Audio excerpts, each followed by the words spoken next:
آلہ وأصحابہ وأہل بیتہ اجمعین اما بعد فاعوذ باللہ من الشیطان الرجیم بسم اللہ الرحمن الرحیم وَاضْرِبْ لَهُمْ مَثَلَ الْحَيَاةِ الدُّنْيَا كَمَاءٍ أَنزَلْنَاهُ مِنَ السَّمَاءِ فَاخْتَلَطَ بِهِ نَبَاتُ الْأَرْضِ فَأَصْبَحَ هَشِيمًا تَذْرُوهُ الرِّيَاحُ وَكَانَ اللَّهُ عَلَى كُلِّ شَيْءٍ مُقْتَدِرًا الْمَالُ وَالْبَنُونَ زِينَةُ الْحَيَاةِ الدُّنْيَا وَالْبَاقِيَاتُ الصَّالِحَاتُ خَيْرٌ عِندَ رَبِّكَ ثَوَابًا وَخَيْرٌ أَمَلًا وقال النبي صلى الله تعالى عليه وسلم الدنيا سجن المؤمن وجنة الكافر سبحان ربك رب العزة عما يصفون وسلام على المرسلين والحمد لله رب العالمين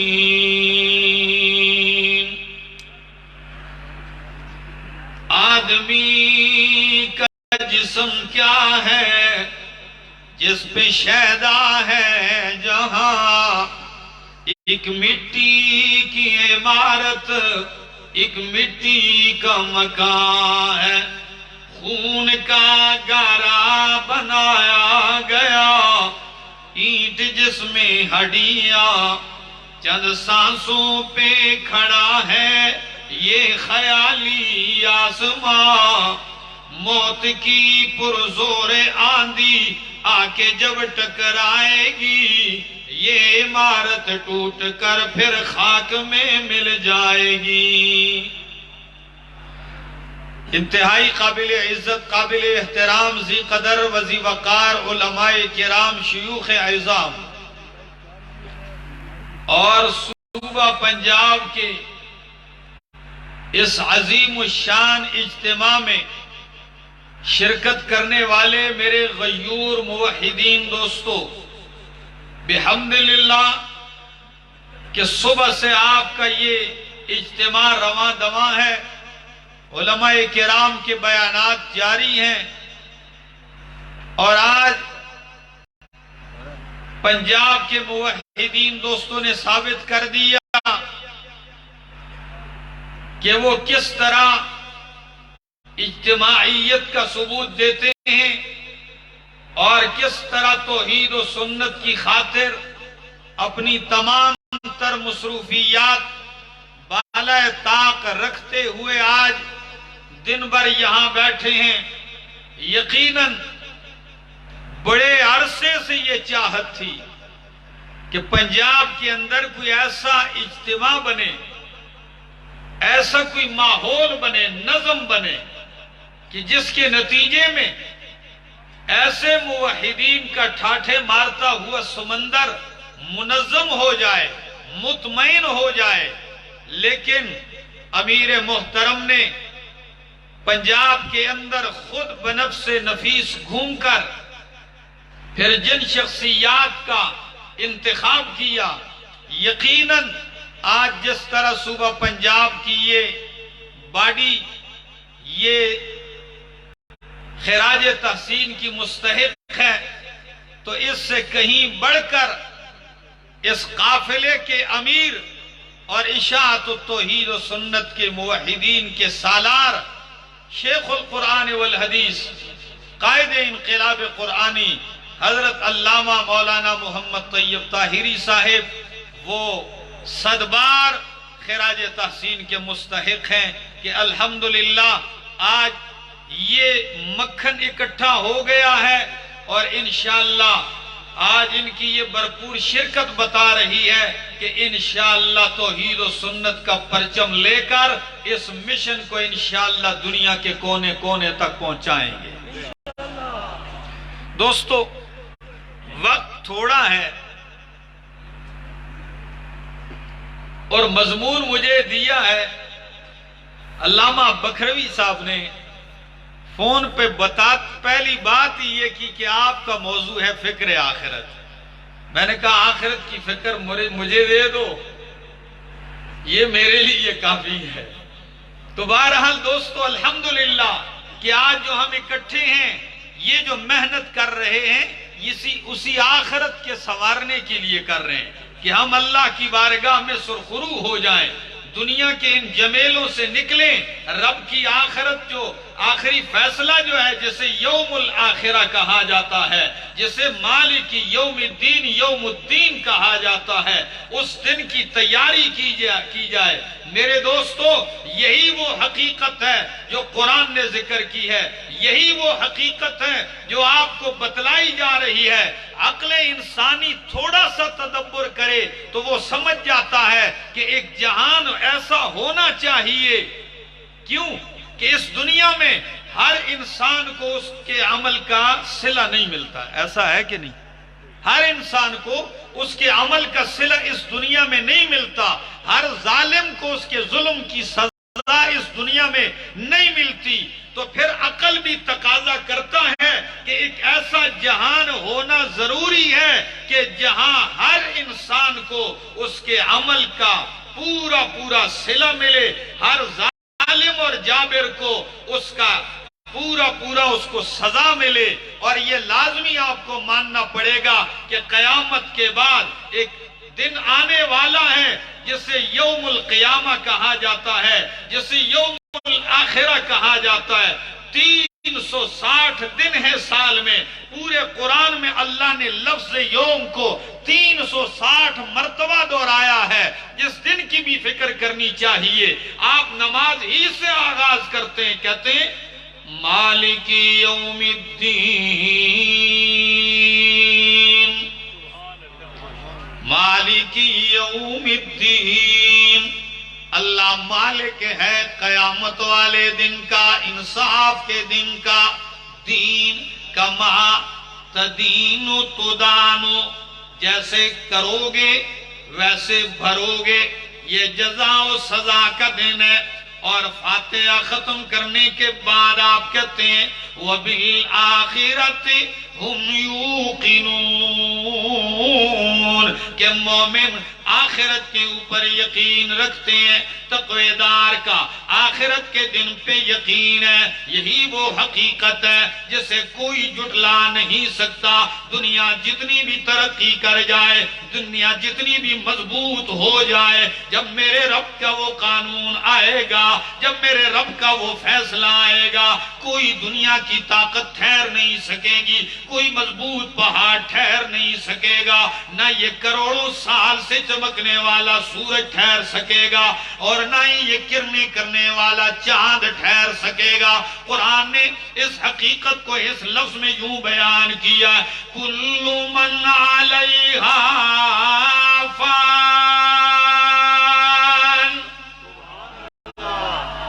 اگر آپ کے پیسے نہیں لگتے تو اتنا تو کہہ دو سبحان اللہ۔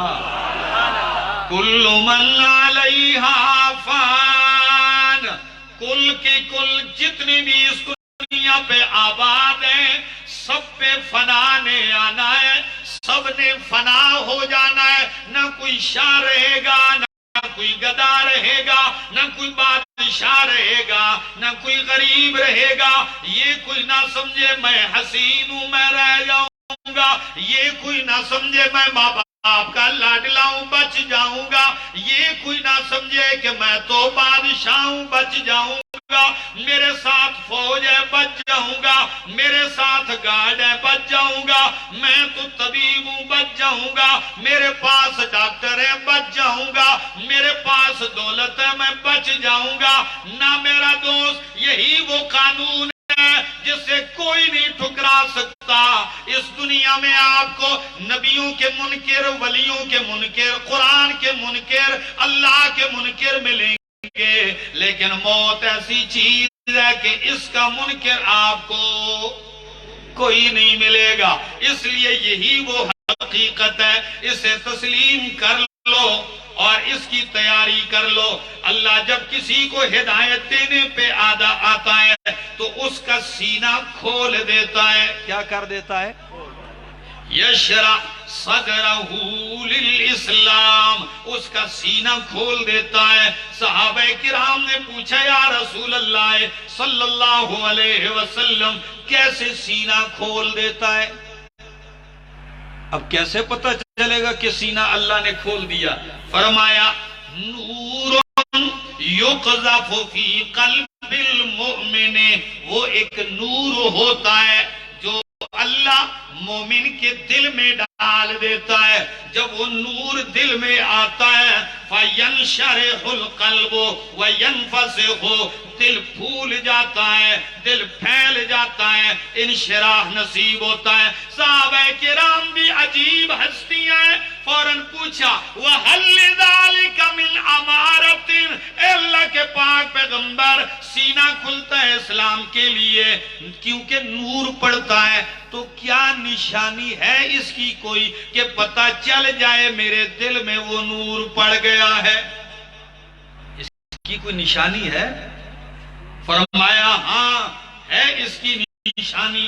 وہ کیا نشانی ہے؟ فرمایا الانابۃ الی دار الخلود والتجافی عن دار الغرور والاستعداد للموت قبل نزول الموت۔ تفسیر مدارک اسی آیت کے ذیل میں لکھتے ہیں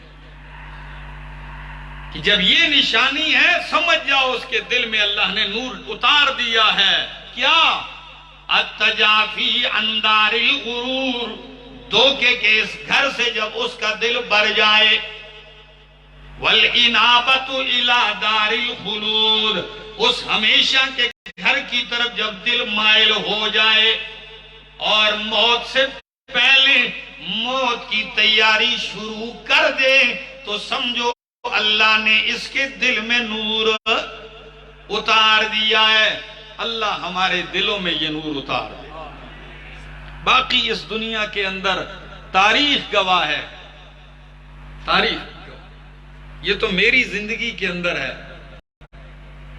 کہ لیبیا کا بادشاہ کرنل قذافی 44 سال حکمران رہا۔ میں کسی کو برا نہیں، صرف ایک عبرت بتا رہا ہوں۔ 44 سال اقتدار پہ رہنے والا، اور جب اپنے ملک سے امریکہ جاتا اس کے گھوڑے دوسرے جہاز میں اس کے پاس ساتھ جاتے اور وائٹ ہاؤس کے سامنے اس کے لیے خیمہ لگتا تھا۔ وہ کہتا تھا کہ میں خیمے میں رہنا پسند کرتا ہوں، ادھر لگاؤ خیمہ۔ لیکن دنیا کے حالات نے جب پلٹا کھایا تو 44 سال اقتدار میں رہنے کے بعد میں نے وہ ویڈیو دیکھی کہ اس کو اسی ملک کے روڈوں پہ گھسیٹا جا رہا تھا۔ اللہ گواہ ہے میری آنکھوں میں آنسو آ گئے۔ میں نہیں جانتا تھا ان کو کون ہے، کیسا آدمی، لیکن یہ انجام دیکھا۔ یہ دنیا کا پلٹا ہے، اس پہ کیا ناز ہے۔ اور امام قرطبی قربان جاؤں کمال کی بات لکھتے ہیں اس آیت کے ذیل میں جو میں نے سورہ کاف کی پڑھی۔ اللہ فرماتے ہیں وَضْرِبْ لَهُمْ مَثَلَ الْحَيَاةِ الدُّنْيَا كَمَاءٍ أَنزَلْنَاهُ مِنَ السَّمَاءِ، ان کے لیے دنیا کی زندگی کی مثال بیان کر۔ کَمَاءٍ أَنزَلْنَاهُ مِنَ السَّمَاءِ، امام قرطبی کہتے ہیں اللہ نے اس دنیا کو پانی سے کیوں تشبیہ دی ہے؟ اس پہ حکمتیں ذکر کرتے ہیں۔ وہ فرماتے ہیں دنیا کو پانی سے ایک حکمت یہ ہے تشبیہ دینے کی کہ پانی بھی ایک جگہ نہیں ٹھہرتا، پانی بھی ایک جگہ نہیں ٹھہرتا، چلتا ہے۔ اسی طرح یہ دنیا بھی ایک کے پاس نہیں ٹھہرتی۔ یہ ہاتھوں کی میل ہے، آج ایک کے پاس تو کل دوسرے کے پاس، آج تیرے سامنے مسکرا رہی ہے، کل تجھے ڈھیر پہ پھینک کے کسی اور کے سامنے مسکرا رہی ہوگی۔ اور فرمایا کہ یہ تشبیہ دینے کی ایک اور حکمت کہ پانی جب معتدل ہو، برابر ہو، حد اعتدال میں ہو تو مفید ہوتا ہے، لیکن یہی پانی جب حد اعتدال سے بڑھ جائے تو پھر کیا بن جاتا ہے؟ پھر تباہی ہو جاتی ہے، سیلاب بن جاتا ہے۔ یہی حال دنیا کا ہے، جب روزی کفایت کے مطابق ہو تو بندہ ٹھیک رہتا ہے، اور جب پیسے حد سے بڑھ جائیں تو پھر کیا ہوتا ہے؟ پھر بندے کو خراب کر دیتا ہے۔ تو یہ دنیا کی زندگی ہے۔ صدام حسین مومن آدمی تھا، 22 سال اقتدار پہ رہنے والا۔ عید الاضحیٰ کا دن ہے، سارے مسلمان خوشی، اور عید کے دن ان کو پھانسی پہ چڑھایا جا رہا ہے، اسی ملک میں جہاں 22 سال ان کا طوطی بولتا تھا۔ یہ دنیا کی زندگی ہے، ہم نے ان پہ سب کچھ دے بیٹھے ہیں، اور آخرت کی فکر ہم بھول گئے، آخرت ہم چھوڑ آئے۔ علامہ ابن جوزی نے بادشاہ کے محل پہ کیا خوب لکھا تھا کہ سَتَنْقُلُكَ الْمَنَايَا، کہ یہ موت تجھے عنقریب اپنے گھر سے ایسے گھر کی طرف منتقل کر دے گی جو بڑا تنگ سا ہے۔ آج تیری آنکھیں اس محل میں چرتی ہیں، کل تیری آنکھوں میں کیڑے چر رہے ہوں گے، اور تیرے گھر میں کسی کی اور کی آنکھیں چر رہی ہوں گی۔ کیا اس کی فکر ہے؟ آئیے میرے دوستو، آئیے ہم آخرت کی فکر کرتے ہیں، اسی فکر کو لے کے چلتے ہیں۔ آپ کہیں گے یہ مولانا لوگ آخرت کی فکر ہمیں کرواتے ہیں اور خود گاڑی میں بھی گھومتے ہیں، ہمیں کہتے ہیں آخرت کی فکر، خود اچھے کپڑے پہنتے ہیں۔ یہ مقصد نہیں ہے، آخرت کی فکر کا یہ مقصد نہیں ہے کہ بندہ میلے کپڑے پہن لے، آخرت کی فکر کا یہ مقصد نہیں ہے کہ بندہ سال میں غسل کرنا ہی چھوڑ دے، پورا سال بھر نہ نہائے، جس کو آخرت کی فکر، یہ پلیتی ہے۔ یہ کیا ہے؟ وہ آخرت کی فکر نہیں ہے، وہ پلیتی ہے۔ ادھر پنجاب کا ایک وہ پیر تھا جس کے 15-16 فٹ بال تھے، اتنے لمبے، اور لوگوں نے پیچھے سے اس کے بالوں کو اٹھایا ہوا ہے، اس کو آگے آگے جا رہا ہے، بال اس کے دوسروں نے اٹھائے ہیں۔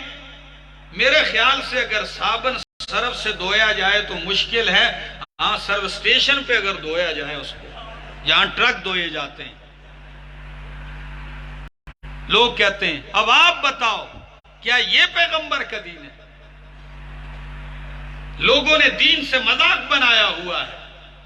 ایسا ہی اجتماع لگا ہوا تھا، ایک ویڈیو دیکھ رہا ہوں، ایک بندے کو جذبہ چڑھتا ہے، جو بیچارہ نعت پڑھ رہا ہے آ کے اس کے اوپر ہی چڑھ گیا ہے۔ کہا جی اس کو وجد آ گیا ہے۔ میرے شیخ کہتے ہیں وجد نہیں آیا، اس کو شیطان نے کرنٹ دیا ہے، یہ وجد آ۔ ایک کو جذبہ چڑھا تو جو شامیانے لگے ہوئے تھے بانس کی اوپر چڑھ گیا اوپر۔ تو میں کمنٹ پڑھ رہا تھا تو کسی نے کمنٹس میں لکھا تھا یہ کون سا سلسلہ ہے؟ پوچھ رہے تھے نا کہ بھئی سلسلہ نقش بندیہ ہے، قلندریہ ہے، سہروردیہ ہے، چشتیہ ہے، یہ کیا ہے؟ یہ کون سا سلسلہ ہے؟ تو کسی نے جواب دیا مجھے بڑا پسند آیا، اس نے کہا یہ سلسلہ چھلانگی یا پھلانگی اور بانسی یا بانسوں پہ چڑھ جائے۔ یہ حالات بنائے ہوئے، دین کا مذاق بنایا ہوا ہے۔ آؤ دین سمجھو، سناؤ لوگوں کی، آخرت سوارو، آخرت کی فکر کرو لوگوں کی۔ اور اپنی قرآن کہتا ہے قُوا أَنفُسَكُمْ وَأَهْلِيكُمْ نَارًا، اپنے آپ کو اور اپنے اہل و عیال کو بچا لو اس آگ سے جس کا ایندھن لوگ اور پتھر ہیں۔ اس دن کی بھی فکر کرنی چاہیے۔ ایک بات یاد آگئی، لطیفہ بھی ہے اور اچھی بات ہے۔ الدنیا سجن المؤمن و جنت الکافر، یہ حدیث ہے کہ دنیا مومن کے لیے جیل خانہ ہے اور کافر کے لیے جنت ہے۔ حافظ ابن حجر عسقلانی رحمہ اللہ کتنے بڑے محدث ہیں، بخاری کے شارح ہیں، فتح الباری جیسی شرح لکھی ہے، لیکن اللہ نے دولت بھی ان کو دی تھی. جب کبھی گھومنے جاتے تھے نا تو اپنے شاگردوں کو بھی نئے سوٹ خرید کے دے دیتے، خود بھی نیا سوٹ پہن کے ٹھاٹ باٹ کے ساتھ ہیں چل رہے ہیں جا رہے ہیں. تو کسی راہب نے اپنی عبادت گاہ کے اوپر سے دیکھا کہ حافظ ابن حجر اسقلانی اپنے شاگردوں کے ساتھ بہترین عمدہ لباسوں میں چم چم کرتے ہوئے جا رہے ہیں. تو اس نے اوپر سے جان کے کہا میرے ایک سوال کا جواب دو. حافظ ابن حجر اسقلانی نے کہا بتاؤ کیا جواب دوں؟ کہا آپ کے پیغمبر کا فرمان ہے، آپ کے نبی کی حدیث ہے کہ دنیا مومن کے لیے کیا ہے؟ قید خانہ ہے، جیل خانہ ہے، اور کافر کے لیے جنت ہے. تو اب میری حالت دیکھ لو، میں پادری ہوں، گل سڑ گیا ہوں عبادتیں کر کے، اور آپ کی حالت دیکھو. تو سچ بتاؤ جنت آپ کے لیے اور جہنم میرے لیے ہے، قید خانہ تو میرے لیے بن گیا ہے. تو یہ تو بتا رہی ہے حدیث کہ سچا میں ہوں، آپ کے لیے تو دنیا جنت بن رہی ہے. جواب سنیے، اشکال تو بڑے پائے کا کیا. جواباً کہنے لگے یہ میرے نبی کی حدیث ہے، تیرے جیسے چول کو نہیں سمجھ آئے گی، مجھ سے سمجھ. کہا سمجھاؤ. فرمایا مرنے کے بعد میرے لیے مومنوں کے لیے جو اللہ نے تیار کر رکھی ہے جنت، جو راحت، جو مزے، جو لطف تیار کر رکھیں، اس کی نسبت دیکھو تو ہم قید خانے میں ہیں، اور مرنے کے بعد آپ کے لیے جتنی سزائیں تیار ہیں اس نسبت سے دیکھو تو آپ کے لیے جنت ہے. پتہ نہیں سمجھنے والے سمجھ گئے کہ نہیں. زندگی باقی، ملاقات باقی.